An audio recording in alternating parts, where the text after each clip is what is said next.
On Fox, a kidnapped woman escaping from this Fort Myers home where she had been held captive and terrorized for nearly a week. Tonight, Lee County detectives are on the hunt for these three people: Arangelis Garcia Ramos, Frank Ortega, and Eric Gomez. They're accused of abducting her. 4 in your corner's Deborah Souverain live in Fort Myers tonight with more on how this victim escaped. Deborah.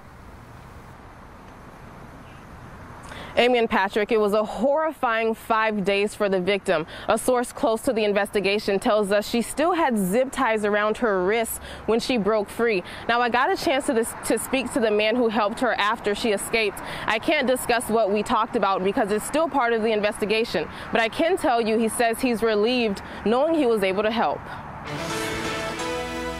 This pink and white Fort Myers home becoming a prison for a woman abducted and held captive for 5 days. This neighbor was heading home when she saw detectives swarm the house. And I'm thinking, I drove by at 2:30 in the morning. Was she just starting to break free, or was she, it's just horrible. The victim told authorities she was kidnapped from her home and brought here by these three: Frank Ortega, Eric Gomez, and Arangelis Garcia Ramos. She told authorities she was able to escape by jumping out of a window. She ran to a neighbor's house. Afraid for her life, she looked for refuge in someone's home, getting inside through an unlocked door. That neighbor bringing an end to the woman's 5-day horror by calling police.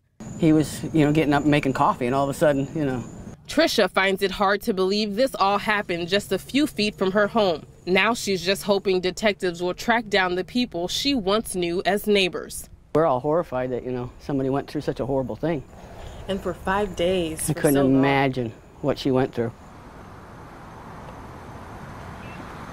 The victim told authorities she was abducted from her home by those three suspects, and that's why they need the public's help tonight in tracking them down. There are reports that one of them may have ties to Miami. If you believe you can identify any one of those individuals, call the Lee County Sheriff's Office. You can also submit an anonymous tip online at southwestfloridacrimestoppers.com. Live in Fort Myers tonight, Deborah Souverain, Fox 4, in your corner. All right, thank you.